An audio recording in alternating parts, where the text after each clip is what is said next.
Hi, my name is Dr. John Douillard. I want to talk to you about MSG, monosodium glutamate. It's when a molecule of glutamate or glutamic acid hooks up with a molecule of sodium to become monosodium glutamate.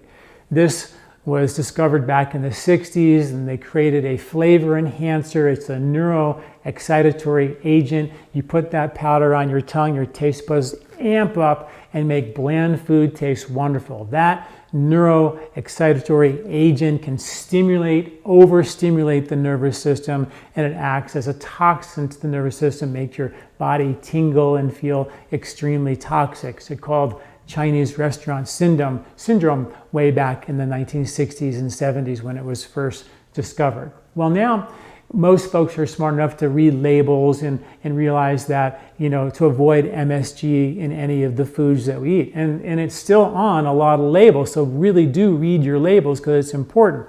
But when they take proteins, for example, any kind of protein in a big manufacturing plant and process it into veggie burgers or to veggie sausages or even to protein powders, these proteins are broken down and processed, denatured, hydrolyzed. And what happens is the certain form of toxic glutamate is released called D-glutamic acid.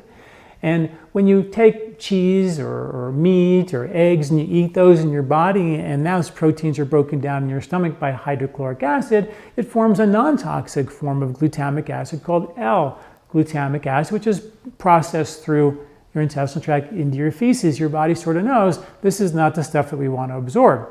Well, the D-glutamic acid is absorbed into your bloodstream and it hooks up with a sodium molecule, and now you've got MSG in your system, albeit not in the quantities you get from the white powder flavor enhancer MSG, but enough to accumulate in your body. For those folks who are chemically sensitive, they have to be careful of that. In one of my articles on MSG called Sneaky Names for MSG, I list all the different names of what could be kind of hidden MSG found accumulating in certain products and therefore in your body. So you can take a look at that article. In addition, the MSG, when it accumulates, can become, of course, a toxic neurotoxin in your body. So you want to be careful. I've looked at a lot of different protein powders and tried to find something that was denatured. And the only one I could find was the simplest whey protein. If you take whey protein, which drips out of the curds and whey, and you basically take the whey that drips out of the curd, and you dry it and filter it for impurities, you have a simple whey protein powder. It hasn't been denatured, the proteins haven't been broken down at all. Well, I found a source we use here at LifeSpa called Whey Pure, which is just simply that process.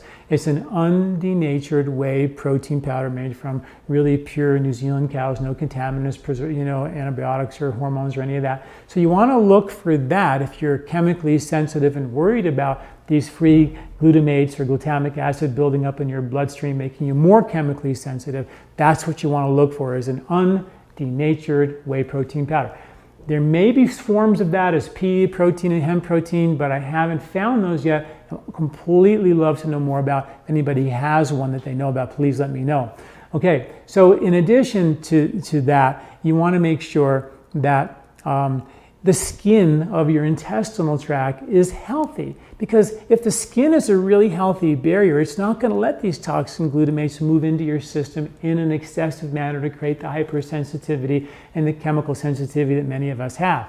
So this goes back to what we talk about in Ayurveda: support the health of the inner intestinal skin. Such an important piece, because on the outside of the skin of your gut is your lymphatic system, and that's exactly what good quality whey proteins actually do, is they support the barrier of that intestinal wall and the gut-associated lymph on the outside of the gut wall, and there's good science to support that. So it's sort of interesting. You take a whey protein, you process it, make it a concentrate even, or an isolate even, it's going to create these free glutamates, which can become a problem.